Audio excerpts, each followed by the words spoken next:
I'm not trying to make you feel uncomfortable. I'm not trying to make you anything at all.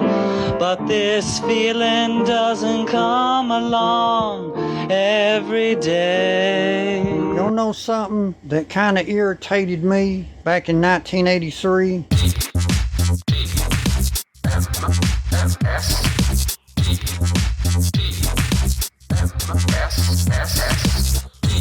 The Morning Stream. Talent in a can, ladies and gentlemen.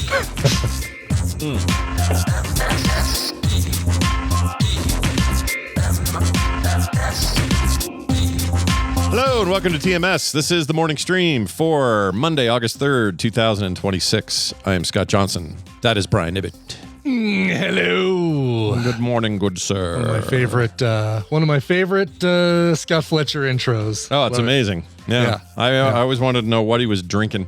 I don't think he's talent in a can. Yeah, just talent in a can. We could all use a six-pack of talent in a can.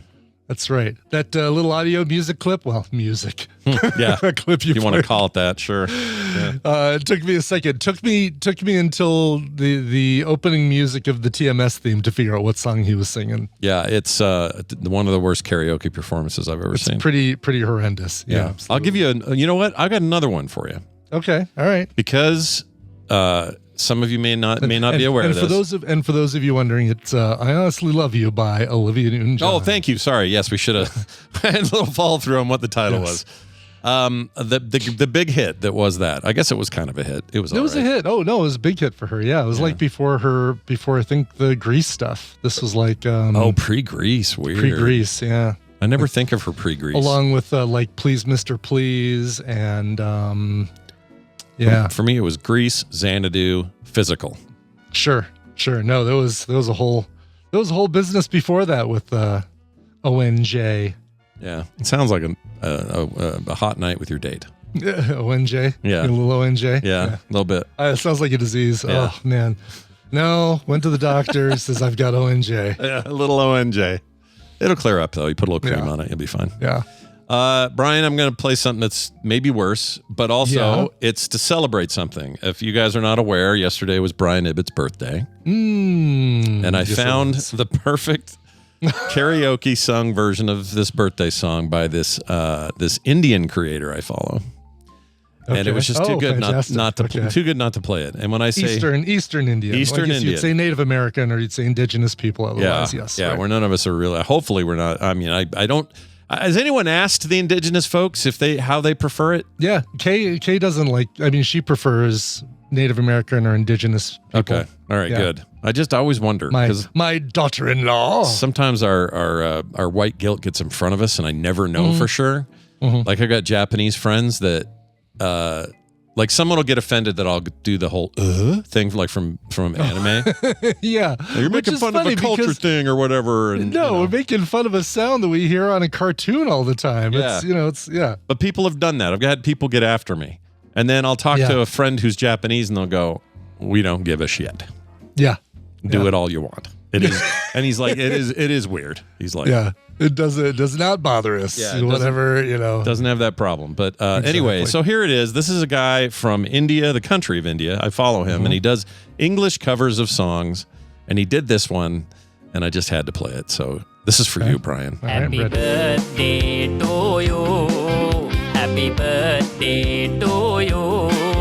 Happy birthday, happy birthday, happy birthday to you. And it only did the one bit again because it doesn't know your name, obviously. But I like to think that if he could, he would have said Brian Ibbett. Yeah, exactly. If he could, he would have. I do like. I mean, that is the thing, right? The like the that's in the. They have to do it in lots of songs and stuff. Every song. Yeah, every Bollywood song I've ever heard has got that. So sure. Yeah, sure. Why not? I hope you had a good one. How'd it go? How was the birthday? It was nice. We went to a teppanyaki place, a little hibachi Friday night with crazy neighbor and friends, neighbors, Uncle George, Aunt Barb, big group of us, and that's the way to do those places with a big group, like your Benihana's, your exactly just you and a girl. I don't know. I mean, I guess on a date, sure, but here's not as the fun. thing. Gotta have It's a not group. as fun. If it's like a date, you got to make sure you get the corner, right? Because you otherwise it's like you're sitting on a bus bench. You're not really able to true. like, you got to turn and talk, and you can't do that sort of thing. Yeah.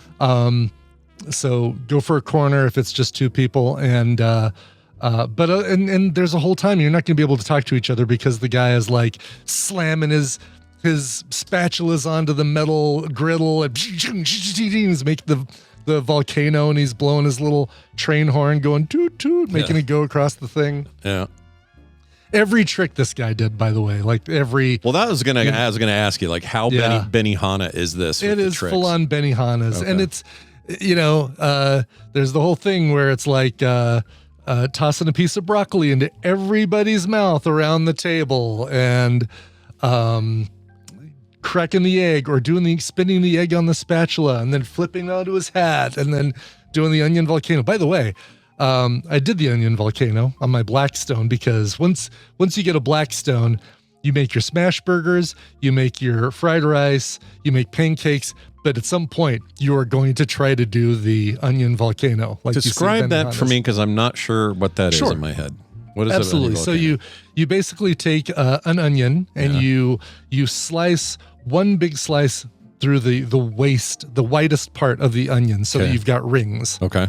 And then because an onion has, I guess you go a little bit above the waist, because it curves in, you separate those rings, and then you put the widest ring on the bottom, Okay. and then you take the next widest ring, and because it's narrow, each one is narrower at the top, you can stack them, and it makes like a little pyramid.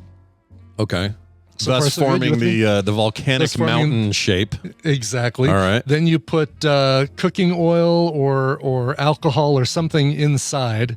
Okay. They use their cooking sake, and that's a really good thing, because you want something that's going to burn off quick and not sit there and be a fire for a long period of time. Oh, I see. So alcoholic stuff, especially the cooking stuff's gonna. Yeah, The whole idea is cooking- flash fire and get it out Right, of there. or just some straight up alcohol, a little vodka if you've got it. Yeah. And then you take a hopefully one of those long lighters, so your thumb isn't right by the burn hole.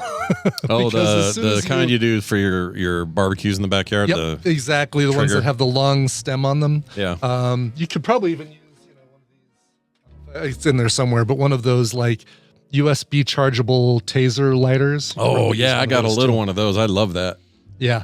And then you light it, and all the alcohol comes out the top of the volcano, and so it just lights a little fire, and it looks really cool, and you can, Does the flaming liquid run off the side like lava for a second? it doesn't. No, Okay. because there's it's, I guess it is kind of boiling in there, but you're not going to use so much alcohol that it should. Yeah. You shouldn't use so much alcohol that it's even going over the top ring.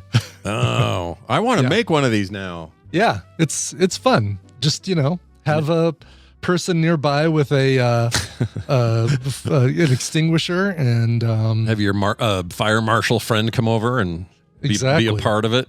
Yep. Man, that's cool. I've got it's not Blackstone brand, but one of those, and we've never tried this. I'm going to have to try it. oh yeah, you gotta do it. And those, man, I love my Blackstone. Cooked a steak on there last night. It was so good. It's so good. But no, that was fun. Did that kind of mellow day Saturday. It was just me and Tina for most of the day. We hung out, watched a movie, like a little streaming thing that I probably will use for a future recommendal. Yeah, mellow night. Went out and got some wings. And then last night for the actual birthday, neighbors opened up the pool. We had some more neighbors come over, and we all just kind of hung out in the pool, and it was a great time. So Nice. That sounds like Yeah. the perfect birthday weekend. really, really good. Yeah, exactly. I don't need like, oh, we went to, we went to another state and did this, that, there, and, had dinner at the fanciest restaurant we could find. It's like, no, just Yeah. being with the people. I don't even care if it's at McDonald's, just being with the people that we like being around, Yeah. No, you have it right. That is exactly the right thing. Yeah. Makes me want to do that for the rest of all holidays from now on. Exactly. And Saw Spider-Man. Spider-Man. on We Thursday definitely night. saw Spider-Man as well. Yes, you do. You saw with a great group of people. I'm jealous. I saw mine with Tina. I'm happy about that. But Sure. if I could have seen it with Tina and all of you and your people That would have were been there amazing. Yeah. Friday night, yeah. Yeah, that would have been incredible. So we had, I'll name them. There are a couple of people whose names I just don't know, and I feel terrible that I don't. But please reach out to me and correct me because you were awesome. It was awesome to see you all. But anyway, it was Kim, me, Nick, Carter, and Alicia also went. So Big Johnson Contingent, and then KT Data was there. Rose Kitty was there. This is KT Data's favorite, really only movie theater he goes to. So this is why we met there because they have a. Oh, cool. It's the only what's it called? Not Royale. A Regal? Regal, cheese. Regal. In France, they call it the Royale. The Royale, yes. With cheese. With cheese. And he was there. Rose Kitty was there. Oz was there. Squishy Twitchy was there. He came down from freaking Wyoming. Wow. Yeah. Man, Now he's more dedicated than me. He apparently has a place in Park City, so they have somewhere to go. But that's still another 45 minutes from where we were. Yeah. I got to meet him and his wife. Hootie was there. Nice. Ryan Norda, all the way down from Provo, was there. Kay Katsumi came. She's always great to see. And then this couple whose name I don't know it. I don't think they've ever told me their name. Yeah. And so I don't know their names, and I feel terrible that I don't. I should have probably reached out to, Kevin probably knows it, and I just should have asked. But they're all wonderful. They were all super nice. We had a great time, and afterwards we went to this really old, I want to say 40-plus year old ice cream parlor kind of place that's just been in Utah forever. It's run by this one small family. They've never expanded beyond the state. It's called Leatherby's. It's really nice. We used to take all our dates there in high school. It's that kind of place, sure, right? Makes sense, yep. And we hear, they're open till midnight. We didn't get out of the movie until 10:30. It was late. Okay. And so we're like, let's go there. I think we're going to be okay. And we were. But I thought we'd walk in there at 10:30. It's an ice cream place, right? I thought it would be kind of not dead, but just winding down. Sure, yeah. Freaking stacked to the walls. Sure. Yeah, you know what? An ice cream place on a Friday night, everybody's going after dinner, going after seeing a movie. Yeah. Hang out, probably a lot of kids there too, the high school kids. Well, I guess high school's out right now, but but they had groups like little sports groups and some kids with, by the way, apparently frosted tips are back. Oh, really? So just like the villains in an 80s movie. I don't know what's going on there, but I part of this story actually has to do with one, but we're there and we're having a great time. Everybody's there. We're laughing. We're talking. What a great movie. We loved it. My favorite of the live actions without a question. Yeah. It's just fantastic. And we loved every second. And we're talking about it. And throughout the night, including during the movie, I was getting a little burpy. I was like, oh, what's going on down here? I got a little hurt. And I'm like, oh, well, whatever. So I go ahead and eat a hot dog and some popcorn anyway, like a dumbass. Because that'll help. That'll definitely help. Yeah. Yes, the doctor always says you want to settle your stomach. Load it up with nitrates and popcorn and butter. Anyway, so I'm doing that. But I'm feeling okay. It just kind of burp, not a big deal. Kim leans it over during the movie and she goes, you feeling okay? I said, yeah. She goes, I can't stop burping. And I'm like, oh no, not you. What's going on said here? the same thing. Yeah. So she's wait. You guys talked during the movie? It was like one of these. It's just I know. All right. Well, now you just made me feel better about it. You got going to Salt Lake City to see this. You saved yourself some real pain. That's right. Excuse me. These people over here. Yep. She goes, I'm going to go to the bathroom. Can you just kind of tell me what I miss? And I said, sure. So she gets up and leaves. And there's some quiet point of the movie, which aren't many, but yeah, it's a pretty action-packed film. But anyway, so she leaves. Yeah. And I'm just kind of blowing it off. No big deal. We go to ice cream. Her and I share this Sunday thing.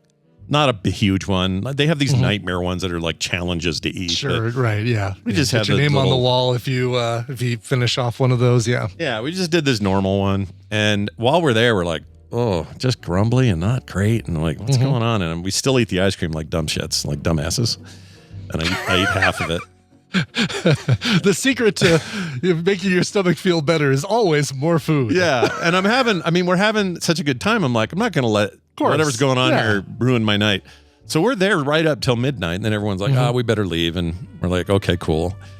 We get about halfway home, and I'm like, my gut says, you better get your ass home because you're gonna have a problem. So we get home. Long story short, we are up all night with the rumbly guts. And my first thought is like, oh no, what happened? Taking we get some turns lettuce. wrecking the bathroom. Yeah, huh? yeah. It's just her and I. So anyway, we traced it back. We figured out what it was. We have this friend, this neighbor friend, who made this pasta dish for us. And I'm not sure what the offending ingredient was, but it had some chicken cubes in it, some kind of mozzarella cheese stuff, these noodles, and then I don't know what all. It seemed fine when we ate it, but we're the only two that ate it. Okay. And we ate it about 2 hours before the movie. So it all tracks that was something in there was bad. And so her and I have spent the last 2 days just trying to recover from freaking Noodlegate. Wow. Oh God. Yeah. So lots of fun. What's great is the movie happened in such a way that nothing got ruined. The movie did not get ruined for me at all by this. And even then hanging out with everybody after, but like clockwork, halfway home on the freeway, it was like, you're going to spend the next day and a half on the shitter. That's how this is going to go. Yeah. So anyway. I wonder if it was just something that was just like really rich. I mean, it may not have been something bad, or spoiled or something like that. It just might have been. It didn't seem very, I mean, it seemed pretty, not, really not rich. Bland, but like, I don't know. Pretty standard pasta thing, right? Yeah. Like stuff you've had a million times. Yeah. And the only thing I can think of is maybe that chicken it's like a pre-cooked chicken cubed up, Yeah. We It's get those all the time, yeah. Possible those were older, or maybe, I don't know. I honestly, it's hard for me to figure out. But it definitely, like, when I was all burpy all night, I was burping up that pasta. Like, it was just like, oh, phase 2. It was definitely that, yeah. So it was not real fun, and we hated it. And the good part is the movie was fantastic. So there's that. So good. It was so good, dude. And I'm with KT. Davey said, fantastic movie. The stinger was a little meh. Oh, and I kind of agree. Sucked. Yeah. It was terrible. I mean, not that it, whatever, we're staying after the credits no matter what they show us. And no matter what, you're going to have different opinions about it. But that was a nothing burger. It was really a nothing burger. And I know a couple theories of what it's probably suggesting, and I get that. There had to have been a better way to give those hints without just giving us a web screen that we can go to right now. We can go to spideytracker.com or whatever it is. I know there's an actual website for it. For this app that Ned was making? Yeah, you can actually, there's a website for it. And, far worse than shawarma. Amy, way worse. The Bennett shawarma was a great stinger because it was hilarious and it was wordless except for just watching the Avengers, after they had just finished Saving New York, just sitting there quietly like eating shawarma. I think it's one of my favorite stingers, actually. Yeah, I liked that one. I thought that was all right. Yeah. So what are you supposed to do here? Let's see. If I click on the... Well, it says loading still. There you go. Select sound option. Choose what you want. Okay. Welcome to the Spidey Tracker. It's really Batalon, yeah. Yeah. Okay, so let's see. Rumored sighting. Batalon, whatever it's initiating map. Okay, here we go. All right. I'm going to click on this African sighting. We'll click the sighting. Except that's South America, but that's fine. Oh, yeah, that's what I meant. All right, let's see. Rio de Janeiro, Brazil. So this is actually, you can submit photos of places you've seen Spider-Man. Oh, really? I guess. Oh, that's hilarious. Yeah, certainly. Except why is that guy like in a Venetian gondola? I don't know. Go check it out. All right, he's just saying random shit. Let's see. Let's go back. Go to Utah and see what you zoom out to Utah and some kind of Google map thing. Oh, I guess you were there. You were in Utah. Okay. Yeah, I went to whatever that was. Let's see. Can I see? Can you place a? I don't know. So what you're doing is you're turning on and off rumored sightings. Oh, share your Spidey sightings on X. Okay, so I wonder if you do that, it plops. Oh, it if probably you tag them or something. Probably tag them and then it does it. Let's see what this one is. That's just some cosplayer sitting next to the thing. That's a pretty good costume. Yeah, it's not bad actually. Yeah. Man, the costume Tom Holland's in these days is very traditional Spider-Man right now. It really is, and I like how you can kind of see his eyes a little bit through the lenses a couple times. Yeah. It's pretty cool. That movie's good. I think it rests on the fact that it knows how to be a great movie, whether it's superheroes or not, and then did the superhero thing on top of it. Totally. And that's the key. That's how you make the good ones. Absolutely. And it was really good. I'd never even heard of that director, and now I want to know, like... I know, yeah, he was really good. He really knew, he understood the assignment and did a great job. I'll still, even if you're listening to rumors and scuttlebutt and things like that, I feel like there's still a lot of great surprises in there. And it's the same guy who did Shang-Chi. Okay, cool. Oh, well, okay, there's cred there. Yeah. Use him more. I think he's got the touch. Absolutely, yep. Yeah, we were sitting around talking about our favorites. Oh, that's what it was. Hootie freaked everybody out because Hootie goes, we were at ice cream and he goes, I love them all, or here are my favorites, but man, some of those movies like Shang-Chi, that's terrible. They didn't need to make that. What? And the entire table went, did what I just did. Yeah, exactly. Yeah, we all ganged up on him because we were like, that is the wrongest thing I've ever heard. We can't wait to see Say what you want about Thor Dark World, but Shang-Chi was excellent. Yeah. And I'll say this too. A bright spot in the current phase. I agree with you. I'll say this too about this new movie. This is not Tom Holland phoning anything in. This is I think some of his best acting, and I think he's a really good actor. Like there's this movie, The Devil All the Time, that's got him, Pattinson, the Winter Soldier guy. I can't think of his name all of a sudden. Sebastian Stan. A bunch of other people. This Southern noir gothic thing set around the turn of the century. It's very good. A lot of people missed it. It came out in 2020, and it's really, really... I may have recommended it. I'm not sure on the show. But anyway, he's clearly got, like, chops. He's always had them. He's a good actor, that kid. He's not a kid anymore. He's 30. But he's really good in this. Not just good at being Spider-Man. There's depth of character here. It's really good. He has a lot of emotions he has to convey. A lot of different emotions he has to convey. And he's really, really good at it. Yep. I mean, it does feel like right now we're in a stage where we've got 10 actors everybody loves, and we're going to put them in everything. It's like, Zendaya, Pattinson, let's put them in the Odyssey. Let's also put them in the drama, and we'll have them in this, and her into the Dune, but in Dune 3, and Yeah, no, there's a brat pack going on a little bit. Kind of is, yeah. And they're all about 28 to 30. Yep. And they're all in every movie made now. That's just the rule. Yeah. So if you want less Zendaya in your life, I got bad news for you. She can be around for a long time. She's going to be around for a long time, yeah. And she's really good. Oh man, she gutted me though in this movie. Yeah. No, she gutted me. Oh my gosh. Yeah. Carter was crying. Don't tell her I told you. No, there was a couple points that got me. I'll be honest. And Tina for sure. Yeah. No, we were both like. Also, I think doesn't spoil anything. Oh no. You know how the trailer has some ninjas in it. I'll just say that. Yes. Okay. Yeah. Yeah. I wasn't sure how that was going to go because I usually think that comes off as a little corn dog, like not. Yes. Like in something like Shang-Chi, it works for me, but in something like this, I don't know. I just didn't expect it. It worked great in the Netflix Daredevil and Elektra seasons. Yes. Yeah. So it's, people either know what we're talking about or we're not spoiling anything, so this is good. That scene in the tall room, whatever that was. Yes. Unfreaking believable, man. Yeah. Oh yeah, for sure. No, and the just the ties to the Insomniac game movements and kind of bits from that really surprised me. There was the other thing, the comic covers, again, not a spoiler to say you're going to get some fan service in this thing, but I loved all none that. of it Loved felt forcey or weird. No.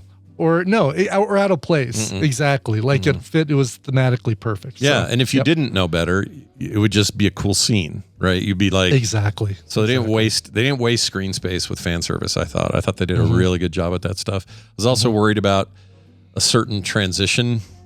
I thought that would be dumb the way they would play that up. and instead they because you see bits of handled that in the trailer, and you're thinking, "Oh, is this what's what is this? What's gonna happen here?" Yeah, I thought that was handled really well. It's just great, you guys. Really, really good. So go see it. Yep. Cool. It's also weird seeing that dude that plays Scorpion, who's in Better Call Saul. Yeah, Mando. Yeah. It's just weird to see him and stuff when it isn't Better Call Saul.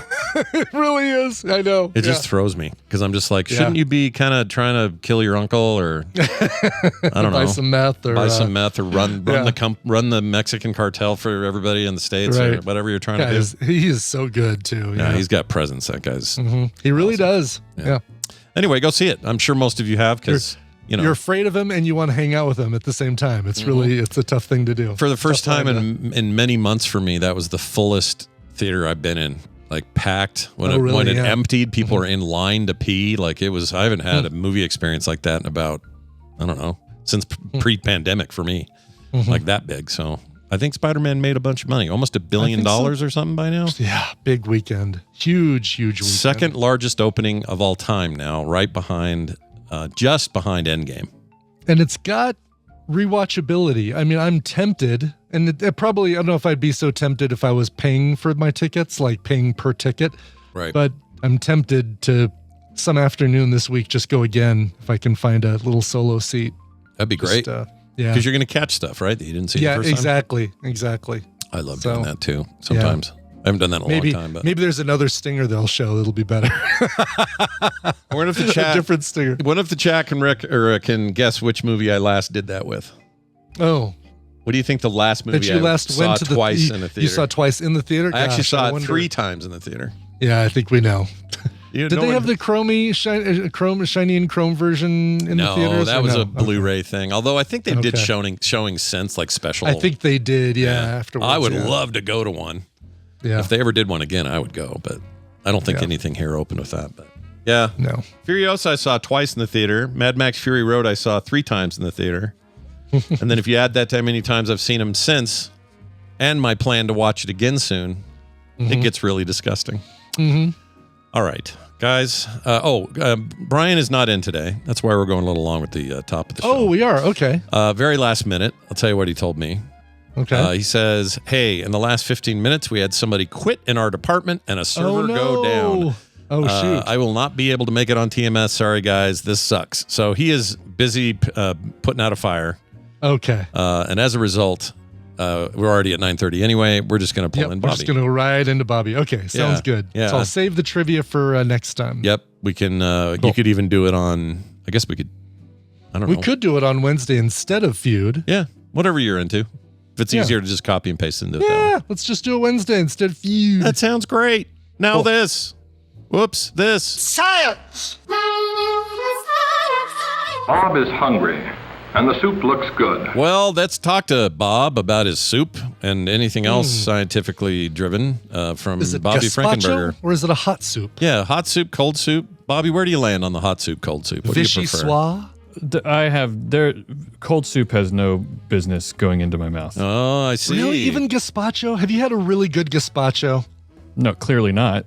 Yeah, you need a really good gazpacho. There's some places because if I'd had a good gazpacho, I would have thought it was good, Brian. Yeah, fair enough. Fair enough. Good point. So wait a minute. I don't know if this makes me weird or not. Maybe it does. But when Kim makes jambalaya, which currently we have a pretty fresh batch in the fridge to go back to today, I will sometimes, because she does a version of it that's just veggies and no meats or seafood or anything. And I will sometimes eat that cold because it's really good cold. It's like a gazpacho, but kind of a Cajun gazpacho, if that's such a thing. Yeah, and I'll sometimes use it to I'll dip like chips or pita bread in it when it's cold. It's really good that way. I'm not sure that counts, but it is a thing I'll do. So Bob, you need to try that. Get some. I mean, when jambalaya is hot, it doesn't really qualify as a soup. It's more of a stew, right? That's true. Although the way she makes it, does she do rice with it? Probably. She does rice separately. So because yeah, but you pour it over the rice. Yeah. I just don't eat rice, so for me it's much more soupy than for everyone else. But if you just because she keeps it separate in the fridge, so if you've got the big thing, the stuff is pretty liquidy, and using it as salsa may sound strange, but it's really good. I mean, I have to admit that the way I truly feel about it is that I've just never had soups in general are just lower on my list of things that I get excited you don't about. go for the soup anyway, right? So yeah. cold. But I firmly believe that I like pretty much anything as long as it's cooked well, right? Sure. And so I haven't met a type of food or a category of food that I refuse to eat. It's just there are some that are harder to cook it in a way that I will enjoy it. Would you call a bowl of cereal a breakfast soup? Yeah, I feel like it is. I do too. I've always kind of had that vibe. Yeah. I don't know. Don't you have to? Does soup have to be cooked? That's the question. I know it can be cold, but does it have to be cooked? I don't know. You know what? Now that you say that, is cooking. Because even gazpacho gets cooked and reduced, and then you serve it cold. But maybe what it is that cereal is a breakfast soup, but it's not a stew. Oh, interesting. Okay, because stew implies a I feel like heating. stew you definitely have to cook. All right. Right. Yeah. Stew you can't have a cold stew. I mean, you can eat stew that's been cooked. You can eat it cold, and Sure. jambalaya is the example of that. But Right. Am I right about gazpacho? You have to cook it first, right? It has to be cooked and then you serve it.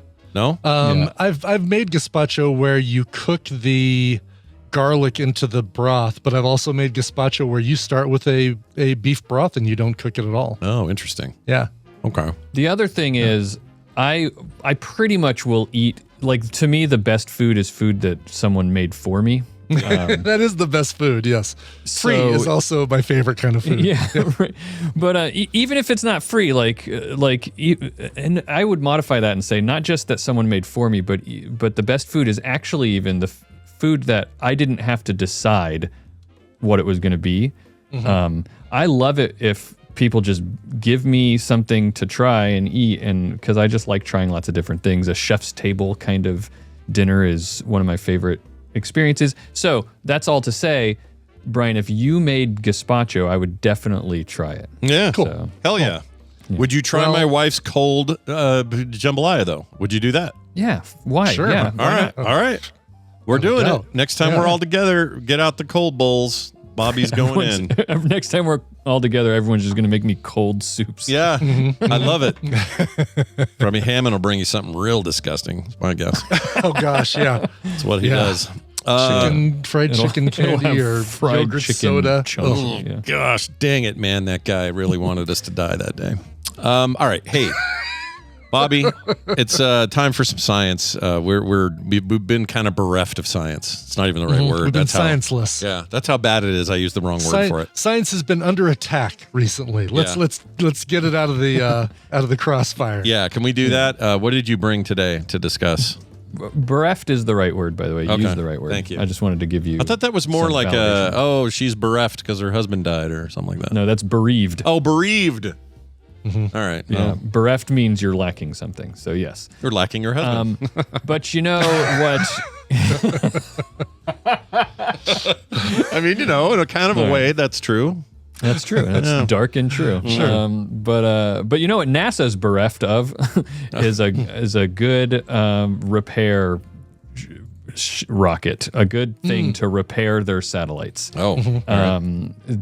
So there's a satellite up there called Swift that is it's used as it's the Swift Observatory. It's a satellite that's in orbit and it observes and studies gamma ray bursts and black holes and supernovae. And it's called Swift. I think it could be an acronym, but I know part of the thing that I think about is one of the things it does really, really well is that it can swiftly point to what it is that astronomers need to point it at to study. So gamma ray bursts are pretty short-lived. Supernovae are not terribly long-lived, but when they detect one, they can point this at it really quickly. The problem is this thing was launched 22 years ago. It was only supposed to last for 2 years.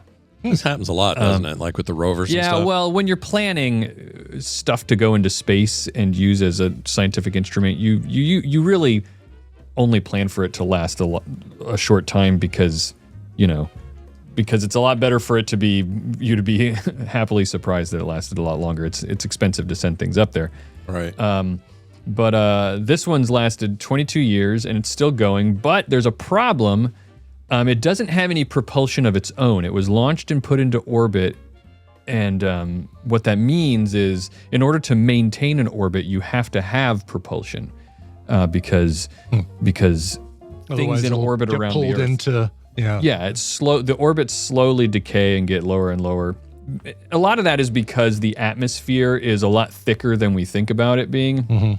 It's just, while it may be really, really thin, it still exists up there. And so it will cause very minuscule, almost undetectable amounts of drag, but it does cause that to happen.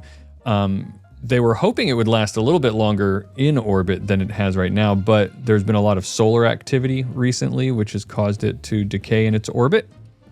Okay. And so NASA was thinking, this satellite is really useful to us. This observatory that's up there is really useful to us. We've gotten a lot of really good science out of it. Could we get it back up to the height of orbit that it needs to be in? And they commissioned, or not commissioned, but they got a couple of proposals from private companies to see if anybody would be able to come up with an idea to get up there and rescue this Swift satellite. And a company did, and their whole plan was they were going to send a robot up into space to grab onto it and tow it back up into its high orbit. And the problem is that this robot that they sent up also has failed, and so and so it's also orbiting and getting closer to the Earth as well. Well, it's a pretty dramatic failure that happened. So the company that went up there is that is sending something up there is called Catalyst Space Technologies. They're a small startup from Flagstaff, Arizona. They're very new. This is the first thing that they've ever done, actually. But the contract that they were given by NASA was a $30 million contract, and they gave them under a year to design, build, test, and launch this rescue mission for Swift. The satellite they're rescuing. Normally, it takes years to do something like this, right? Sure. But this is going to be a robot that they're trying to send up there. The other problem with the challenge with the Swift satellite is that it wasn't designed for this to happen. It wasn't designed to ever be repaired or anything. It was only supposed to last 2 years. Right, so there's no disposable kind of. Yeah. There's no docking mechanisms or anything like that. So they had to design when I say a robot, I mean like many spacecraft will go up and it's designed to dock with other spacecraft. Right? Sure. This is not. It's really kind of a robot. They got schematics of the Swift satellite, and they said we're going to design something that can robotically with robotic hands grab onto this thing and pull it up into a higher orbit.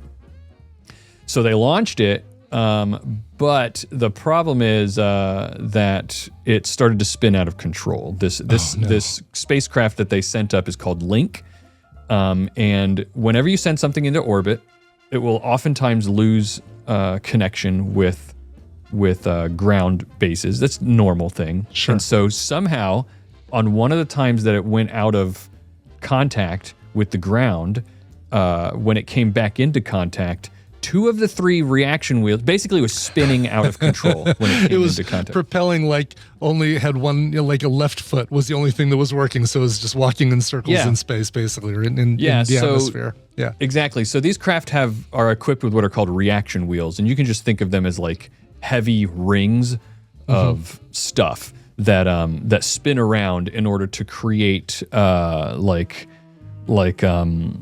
imagine if you have a ring and it's got a heavy weight on one part of the ring. If it spins, it's going to create a wobble, right? Sure. So that's what these reaction wheels do, is they create an intentional wobble in order to direct, without using thrusters, to turn the spacecraft. It's supposed to be more accurate or efficient, or what's the? It's more efficient. It uses magnets. Okay. So it uses electricity. They have to have batteries on it, but it doesn't use thrusters. Thrusters are a little bit more complicated because it's not just going to turn you, but it's also going to move you. Right. Right. And it does have cold gas thrusters on there too, and some of its cold gas thrusters started acting up as well. But 2 of the 3 reaction wheels, you have 3 reaction wheels, 1 for each axis that you want to turn it on, and 2 of the 3 aren't working. And some of the, like I said, cold gas thrusters aren't working. And so this thing's spinning out of control, and when it's facing away from the Earth at a certain point, it loses connection. So like it's got sporadic connection with the Earth. So everyone's down on the ground right now trying to figure out how to rescue this satellite, because there is no opportunity. The Swift satellite that they're trying to rescue is, by the end of this year, has a 90% chance of just coming down. So they don't have very long. Yeah, no kidding. No, there's no more time to build another one of these and send it back up. So they're down here trying to figure out, how can we fix this thing, get it lined back up. And they think they can do it because it does have some, this is so Star Trek sounding. It also has 3 xenon electric plasma thrusters on it. Oh my gosh. Who's going to tell the captain they've all failed? My gosh, that sounds hardcore. No, well, the xenon plasma thrusters are working, and they're just not really intended to be used to orient the spacecraft, but it can, because they're on, each of the 3 thrusters are on gimbals, so they can move them. Mm-hmm. And they can use it to stop the spin. But the thing is, most Geordie LaForge Act 3 of the Next Generation thing, right? Like, exactly. Well, it's going to crash into the planet. Wait, if we orient the xenon plasma thrusters to point directly at the planet, we might be able to get it to ricochet around the. Yeah, but the problem is, this is such a dramatic story. You're right. Yeah. The problem is that these xenon thrusters they're designed to raise the orbit of the, like, they were going to use them when they attached it. After this thing grabbed Swift, this was what was going to put them in the next. Yeah, and the reason that's important, because you might be thinking, well, okay, they're just thrusters, right? They can be used. Well, first of all, they take fuel, so you're worried about that. Mm-hmm. Second, though, and the bigger problem is that the impulse on these thrusters is really low, and what that means is that the impulse is high, but the thrust itself is low. And what that means, without going into the math of it, is basically just, it doesn't have a lot of oomph, but in a short period of time, but over time, they're very efficient. So it pushes really slowly. And that's great if all you're trying to do is raise the once orbit. You've got the thing, just to get up to another orbit. But they still need to get to the Swift. They still need to get it. They still need to rendezvous with it, and more importantly, right now, they need to stop it from spinning out of control. Because it's still spinning. Sure. So if it spins, what's the danger if is it going to run into other satellites, like smash No, it into, just can't do its job. Just can't do what it needs to do. Yeah, just $30 million flailing around in the sky.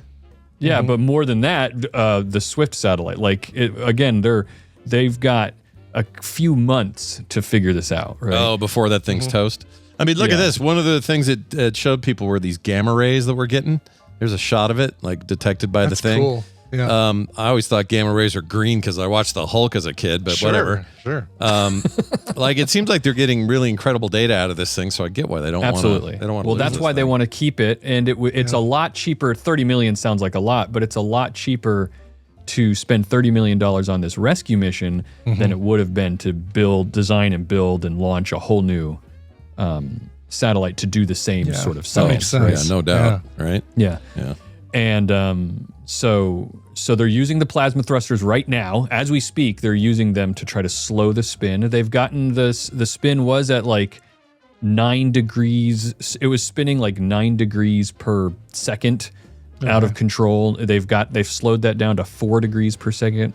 So they're getting it done. And they're really hoping and optimistic that if they can stop the spin, they can use these plasma thrusters to get it back into a rendezvous trajectory with the Swift. Then they can grab onto it and move it back up, because they have a lot of altitude that they have to gain with this thing. It was its original orbit, its operating orbit that they wanted it to be in was 600 kilometers. That's like 370 something miles over the Earth.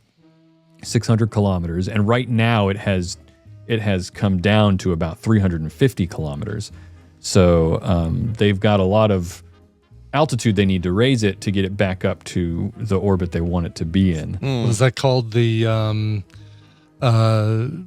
what's the like when you've leveled out the gravity so it won't ever get any closer and it won't go any further. The vertical, not vertical limit. The event horizon. About apogee and perigee. That's it. Yeah. Is that it? Is that what it's called? Yeah. Okay.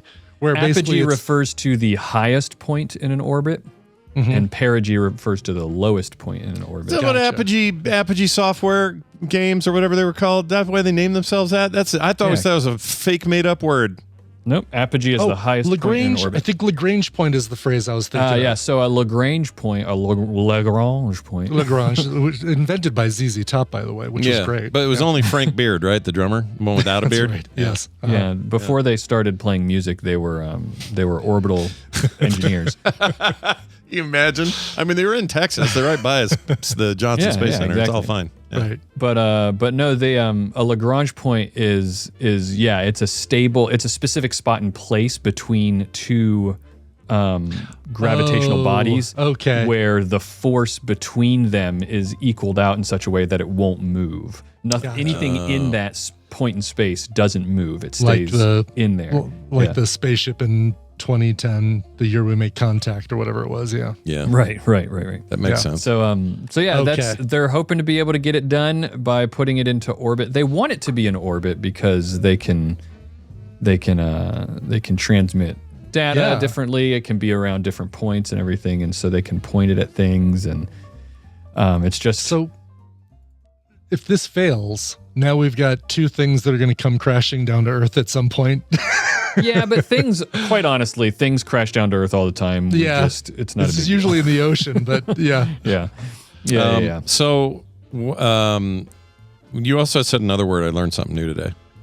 Yeah. You called the so I know what a supernova is, but you called them supernovae. Is that the plural? Supernovae. Novae, sorry.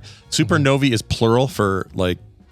Yeah, but all you do, yes, that's correct. It's plural. It's also supernova. a better novae. Yeah. It is a better novae. It's way better. Supernovae. Oh. Yeah. But all you do is add an E to the end of supernova, so it's an AE at the end. All right, I like that.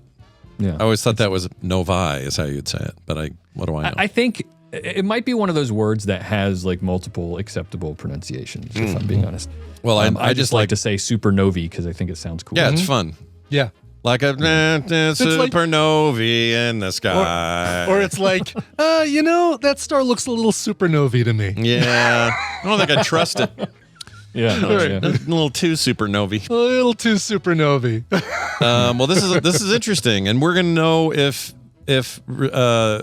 efforts to rectify all of this happens when? Like you say, we've only got a few months. By the end of the year, we'll know for sure. Probably within a month or two. Maybe by the next. I mean, I might be talking about this again the next time I'm on the show. Who knows? All right.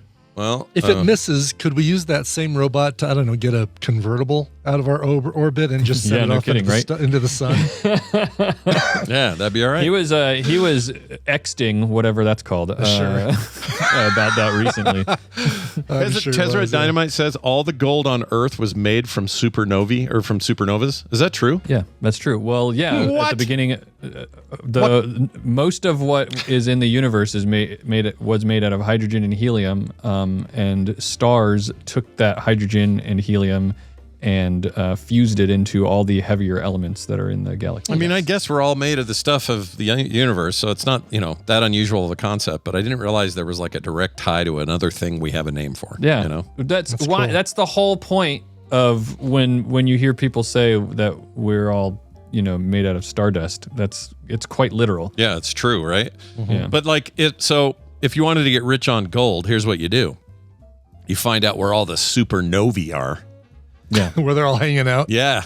And then there's just gold for days, man. Yeah. Set up a That's basket. why I do that all the time in No Man's Sky. I'm like, all right, where's the supernovae? I need more. Where's the supernovae? I need more. Yeah. And sodium. Park your big ship outside of it. And That's right. Exactly. You got to make sure you have that stellar collector upgrade, though. But only you should know about it, because if you don't know about it, or if everyone knows about the gold, then gold's not valuable anymore. Right. The whole idea is that it's rare, right? So, right. Did you ever play that game and spend like 30 minutes to an hour just like cycling through all like 6 different star systems and selling and one buying system and after selling and another. buying. Oh, hell yeah. No, I no, did. I probably should. I did all the that's time. the quick way to make. That's the cheap way to make money. Yeah, I min-maxed like crazy, earned money early on in that game.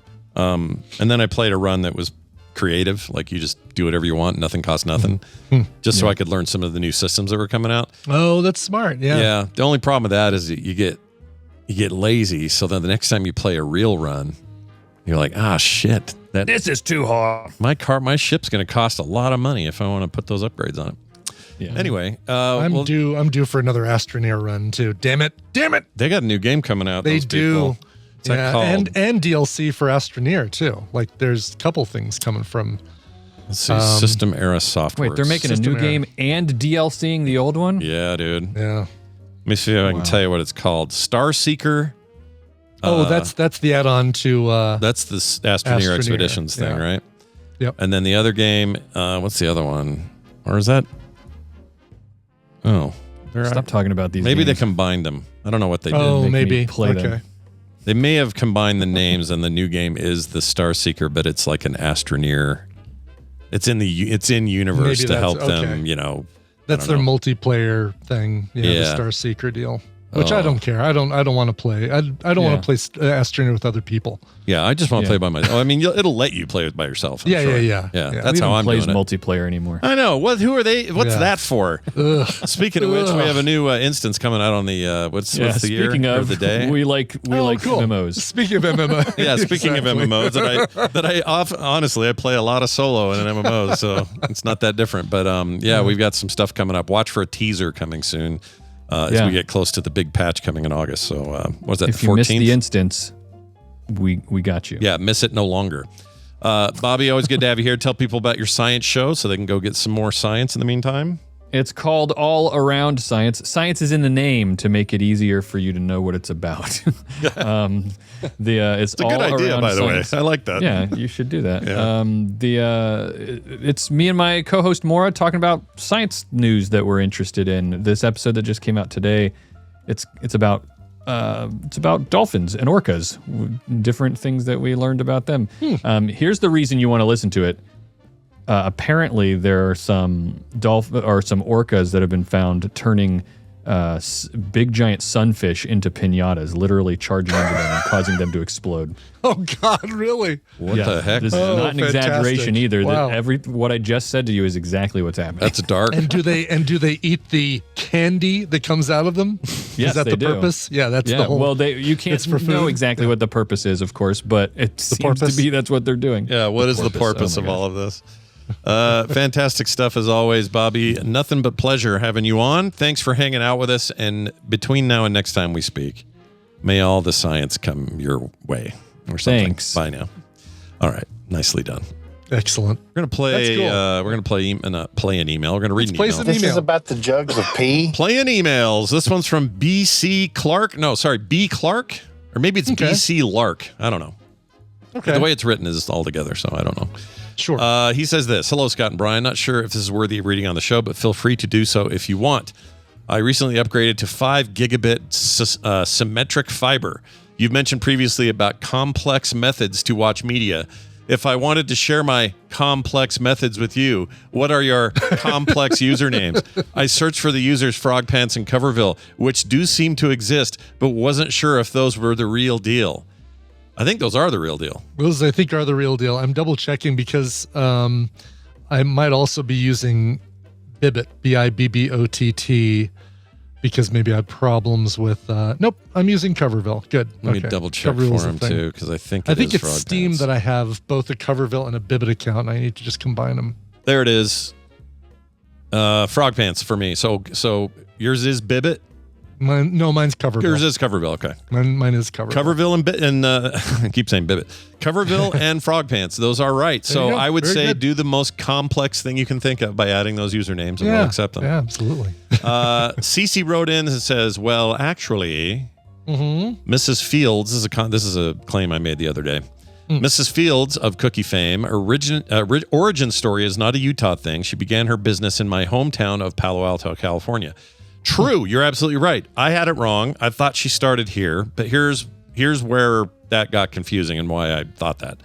Mrs. Fields, aka Debbie Fields, does not currently live in Utah, but she previously lived here, notably Park City, or near Park City, where she and her former husband built a large ranch and established the company's headquarters in the early 80s. So Mrs. Fields, like proper, was headquartered in essentially Park City. It was a little outside Park of it. City. Gotcha. Okay. All throughout the 80s. She then sold the Utah property in 2011. She remarried somebody in 97. She lived in Memphis, Tennessee for 16 years, then later moved to Nashville. The Mrs. Fields corporate headquarters also moved away from Utah to Denver, Colorado in 2012. Look at that. Wow. Yeah.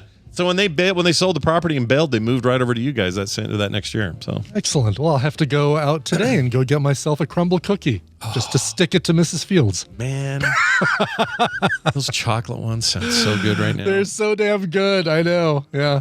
I can't do it. Can't bring myself to do it. Especially, I still kind of have tender guts after the freaking bullshit. Take advantage of those tender guts as a good weight loss experience. Oh, for sure. Exactly. And they were, for those wondering about the record, it still holds. Nobody barfed. It was just all lower intestinal business. Your emetophobia is still intact. Oh, yeah. Still hanging on for dear life. Let's see. Is that it? I think that's it. That's it for our show today. Thank you for listening, everybody. frogpants.com/TMS. You'll find everything you need right there. Today, the Monday show will happen at 1 p.m., and you can find more on the schedule at frogpants.com/schedule. Big thanks for all the suggestions coming in on what to do with the 24-hour stream of repeats. I'm working on some stuff there. Had it run for 24 hours yesterday without a hitch. That seemed to kind of prove out the tech. So now I just got to decide what the content looks like. So I will keep you all informed as to what I end up doing. Brian, let's get out of here. Do you have a song maybe today or something? Oh my gosh, of course I do. Thank goodness. Eric Austin Lee wrote in and said, "Dear Covermaster Brian, my wife and I have seen the Indigo Girls 20 times over the last 25 years, before and after we were married. This year we celebrated our 20th wedding anniversary in May. I would be delighted if you would find a non-metal LOL cover of an Indigo Girls song that isn't Closer to Fine." Yeah, it seems to be the one everybody covers. Preferably the Wood song, if you could find one. But if you could not find... No, it says, preferably the Wood song if you could find one. There we go. But any other one would do. August 3rd is my wife's birthday. Many thanks, Eric Austin Lee. For first off, happy birthday to your wife. Yeah. There's a song called Wood that they make? The Wood song. Oh, it's actually called The Wood song. Yeah. Okay. And I've been a big fan of them for years as well. As a matter of fact, got in trouble for leaving work on the release day of what's the one that's got it's not astronauts and heretics, but it's an album cover that's got it's a title that's like This and This, and it's got the two of them side by side on the cover with like a red background, and they've got like tribal makeup on or something like that. Yeah, that's really familiar to me. Yeah. Don't know the name, but yeah, got in trouble for leaving work when the record store opened up to go get my CD. It's not Boots and Hats. Thank you, Monica. Boots and hats and boots and hats. I would love to hear an Indigo Girls cover of that song. They do a great cover, by the way, of Romeo and Juliet by Dire Straits. It's excellent. Oh, cool. Anywho, let's play this cover right here. This is a cover of the Wood song. I found one. There's just one out there, but it's really good. So thank goodness for that. It also seems like everybody, it's a lot of a cappella, and this one's not a cappella. Anyway, here's the Wood song. It features Chuck Hargett on vocals. It's Matt Moran from his 2016 album, Awakening. Thanks for listening. The Frog Pants Network lives at frogpants.com. You're not going through the corn, are you?